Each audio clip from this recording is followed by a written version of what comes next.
भारत की धरती ने अनेक वीरों को जन्म दिया है, परंतु जिनके नाम के साथ स्वाभिमान, स्वतंत्रता और बलिदान सदा जुड़े रहे, उनमें महाराणा ऋषभ प्रताप का नाम स्वर्ण अक्षरों में लिखा गया है। वे केवल मेवाड़ के राजा नहीं थे, वे भारत की आत्मा थे।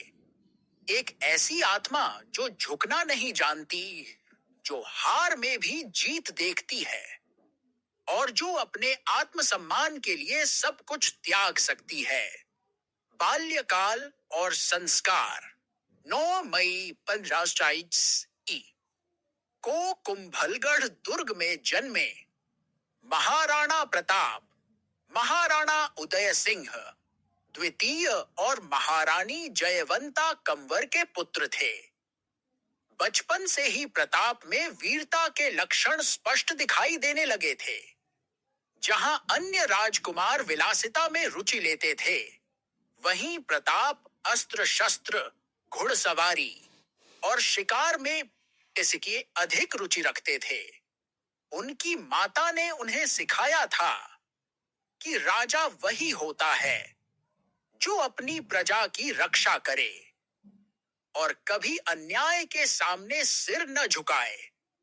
यही संस्कार आगे चलकर उनके पूरे जीवन की नींव बने। राजगद्दी और कठिन निर्णय। जब महाराणा उदय सिंह का देहांत हुआ, तब मेवाड़ की राजगद्दी को लेकर विवाद उत्पन्न हुआ। कुछ दरबारियों ने प्रताप के छोटे भाई जगमाल को राजा बनाना चाहा, परंतु अंततः प्रताप को मेवाड़ का महाराणा घोषित किया गया। उस समय भारत का अधिकांश भाग मुगल सम्राट अकबर के अधीन था। अकबर चाहता था कि महाराणा प्रताप भी अन्य राजाओं की तरह उसकी अधीनता स्वीकार कर लें। इसके लिए उसने कई बार संधि प्रस्ताव भेजे। सम्मान, धन, राज्य और ऊंचे पद का लालच दिया गया, पर महाराणा प्रताप ने स्पष्ट शब्दों में कहा, मैं मेवाड़ की मिट्टी को किसी के चरणों में नहीं रख सकता। स्वतंत्रता मेरे लिए जीवन से भी अधिक मूल्यवान है। स्वाभिमान बनाम सुविधा। अकबर की अधीनता स्वीकार करना आसान रास्ता था। राजमहल, वैभव, सुरक्षा और ऐश्वर्य से भरा जीवन। पर प्रताप ने कांटों भरा मार्ग चुना। वनवास, संघर्ष और अनिश्चित भविष्य। यहीं से महाराणा प्रताप की असली परीक्षा शुरू होती है। हल्दी घाटी का युद्ध 1576 में हल्दी घाटी का ऐतिहासिक युद्ध हुआ। एक ओर अकबर की विशाल सेना थी, दूसरी ओर महाराणा प्रताप की सीमित लेकिन दृढ़ संकल्प वाली सेना।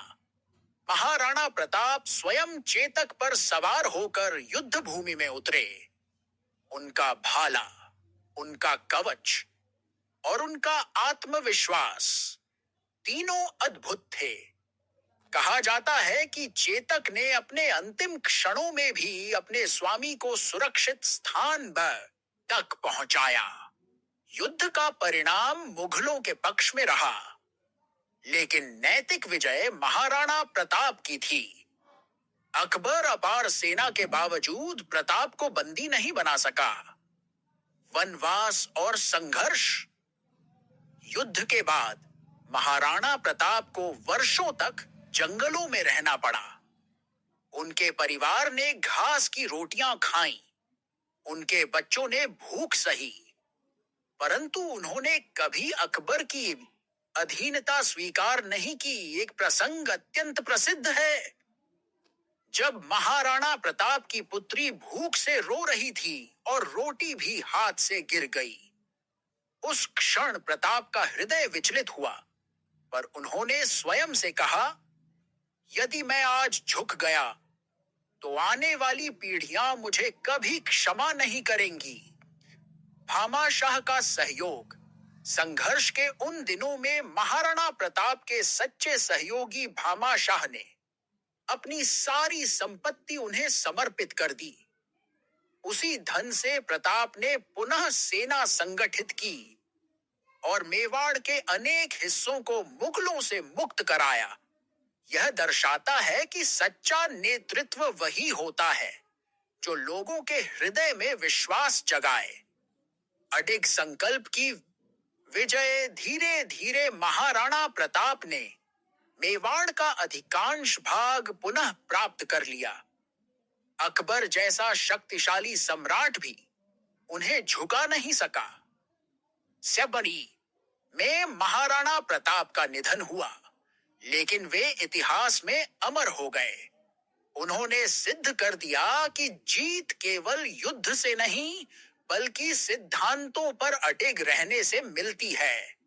आज के समय में महाराणा प्रताप से सीख, आज जब जीवन में समझौते सही आसान पैटर्न लगते हैं, जब सही और गलत के बीच का अंतर धुंधला हो जाता है, तब महाराणा प्रताप हमें सिखाते हैं, आत्मसम्मान से बड़ा कोई धन नहीं, स्वतंत्र सोच सबसे बड़ा शस्त्र है।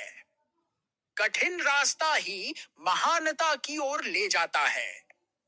सच्चाई के साथ खड़ा व्यक्ति कभी पराजित नहीं होता।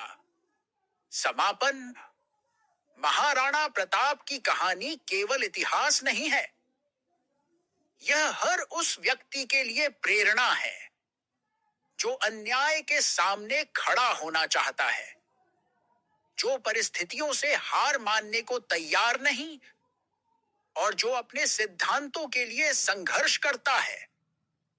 वे आज भी कहते प्रतीत होते हैं, झुकना मत, चाहे रास्ता कितना ही कठिन क्यों ना हो।